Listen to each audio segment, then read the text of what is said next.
Students, welcome to the class. In worksheet number 27, we'll talk about practical geometry, and today we'll talk about the various tools which we see in a geometry box. So all of you have seen a geometry box. Let us learn a little bit about the geometry box tools and how to use them. The first figure, you can easily recognize that this is a ruler. It is called a scale or ruler.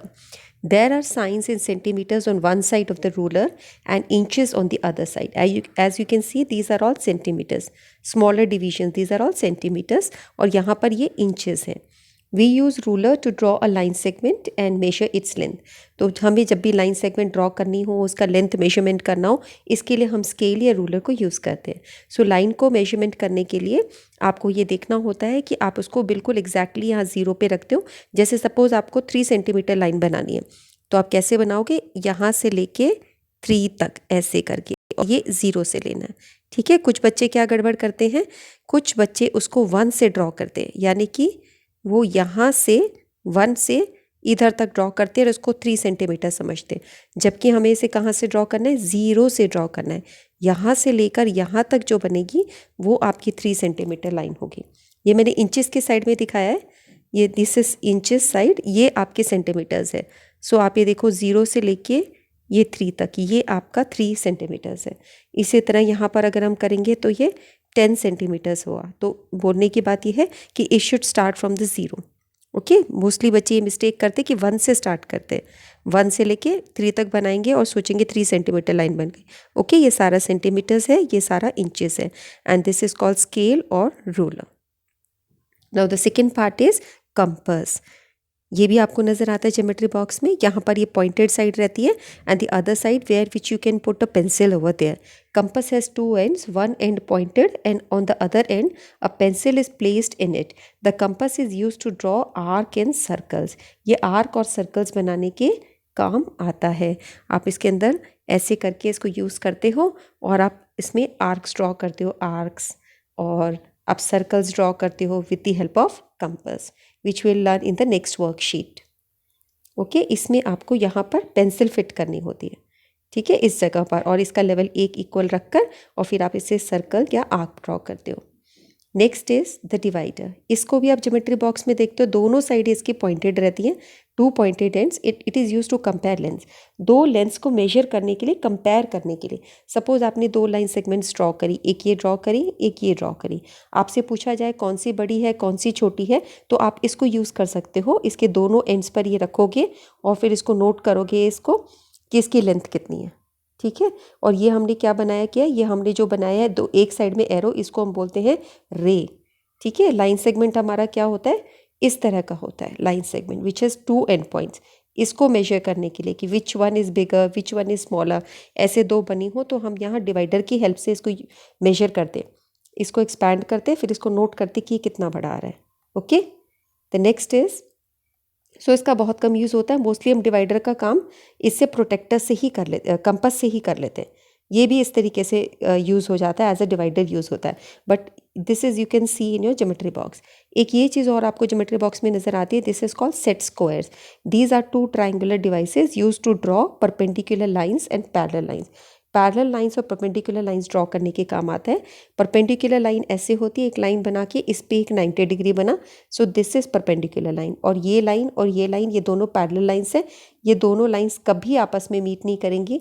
इनके बीच में एक constant difference होता है, 5 centimetre 4 centimetre जितना भी है वो बराबर होता है. अगर एक लाइन ऐसे जा रही है, एक लाइन ऐसे जा रही है, तो somewhere they'll meet. These are non parallel lines. So parallel lines या परपेंडिकुलर लाइन्स ड्रॉ करने के लिए हमें सेट स्क्वायर का यूज़ होता है.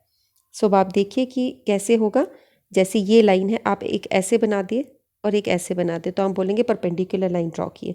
जब हमें पैरेलल लाइंस ड्रॉ करनी है, इन दोनों को ज्वाइन कर दो साथ में, इधर से एक लाइन बना दो, एक इधर से बनाओगे, ये पैरेलल लाइंस बनेंगी. ठीक है. इस तरीके से सेट स्क्वायर यूज़ होता है. Next is protractor. इसका बहुत ज़्यादा यूज़ है ज्योमेट्री बॉक्स में. ज्योमेट्री बॉक्स में हम एक तो इसको बहुत यूज़ करते हैं, स्केल को, कंपास को, रूलर, कंपास, प्रोटेक्टर. इसका काफ़ी यूज़ होता है. इन 3 चीज़ों का सबसे ज़्यादा यूज़ होता है. Protractor is often called as D. इसको हम normal day to day life में डी भी बोलते हैं, क्योंकि डी जैसा नज़र आता है. डी शेप है ना इसकी, देखो ऐसा होता है हमारा डी. तो आप इसको ऐसे रख दोगे, this is protractor. Okay, it is a semi circular device. Semi circular होता है ये, आधे सर्कल जैसा. On which parts from 0 to 180 are mark. इसमें 0 से लेके 180 तक मार्किंग होती है, एक नीचे की तरफ और एक ऊपर की तरफ. सो दोनों साइड में 0 to 180 नीचे ऊपर दोनों जगह मार्क होती है. It is use to measure and draw the angles. Angles को मेजर करने के लिए और एंगल को ड्रॉ करने के काम आता है. ठीक है, तो आप ये देख रहे हो 90 डिग्री एंगल है, जिसको हम परपेंडिकुलर भी बोलते हैं. जैसे अगर हमारी एक रे ऐसे बनी हुई है, एक और आप दूसरी रे बनाओ. सपोज़ हम एक और रे बनाएं और ये हमने ऐसे ली, तो ये आपका एक एक्यूट एंगल बना. अब इसको आप इंक्रीज़ करते चलो, तो ये आप देखोगे ऐसे करके ये हमारा 90 डिग्री एंगल हो गया. इसको हम बोलते हैं परपेंडिकुलर. अगर हम इसको ऐसे लेके आ जाएं तो ये आपका स्ट्रेट एंगल हो गया. ये इस तरीके से एंगल्स आपके, ये पूरा 360 कवर हो गया. सो ये हम देख रहे हैं कि डी हमारा प्रोटेक्टर, हमारा एक्यूट एंगल, ये एक्यूट है अभी तक, लेस देन 90 पे हो गया ये 90 डिग्री. और इधर आके आपका मोर देन 90 हो जाएगा, obtuse angle. More than 90 is obtuse angle. अब ये पूरा स्ट्रेट एंगल हो गया और ये आपका रिफ्लेक्स एंगल होता है. ठीक है, सो ये 180 डिग्री तक आपके काम आते हैं. Okay, next is let us do. Let us find together how many geometrical tools and shapes have been used in this figure. एक फिगर है, इसमें कितने geometrical tools और shapes आपको नज़र आ रहे हैं. सो उसको हम ऑब्जर्व करते हैं. ये यहाँ पर देखिए, आप प्रोटेक्टर को देखिए बच्चों. यहाँ पर ये देख रहे हो, ये 0 डिग्री है. 0, 10, 20, 30, 40, 60. और यहाँ पर है 180, 170, 160, 150, 140, इस तरीके से. तो बच्चे कंफ्यूज होते हैं कि मैम हम किसकी रीडिंग लें. जैसे अगर आप यहाँ पर एक लाइन सेगमेंट, आपने एक रे ड्रॉ करी, अब आपको एंगल बनाना है, तो अब आप देखो एंगल आप इधर से मेजर करना शुरू करोगे, तो कौन सी रीडिंग लोगे, 0 वाली या 180 वाली? 0 से लोगे ना, एंगल की स्टार्टिंग आपकी 0 से होती है. तो यहाँ पर आपको नीचे वाली रीडिंग्स देखनी पड़ेंगी. अगर आपके लाइन सेगमेंट इधर है, ऐसे आप रीडिंग देखोगे. और अगर आपने अपने लाइन सेगमेंट को इस साइड में ड्रॉ किया, सपोज हमने इसको इधर ड्रॉ कर दिया ऐसे, तो अब आप कौन सी रीडिंग देखोगे? अब देखो यहाँ पे 0 इधर आ रहा है ऊपर, क्योंकि हमारा एंगल स्टार्ट होगा 0 से, है ना. एक और अगर हम एंगल यहाँ पे ड्रॉ करें तो 0 डिग्री ऐसे ऐसे ऐसे ऐसे करके जा रहा है, आपका इंक्रीज होता चलेगा ऐसे.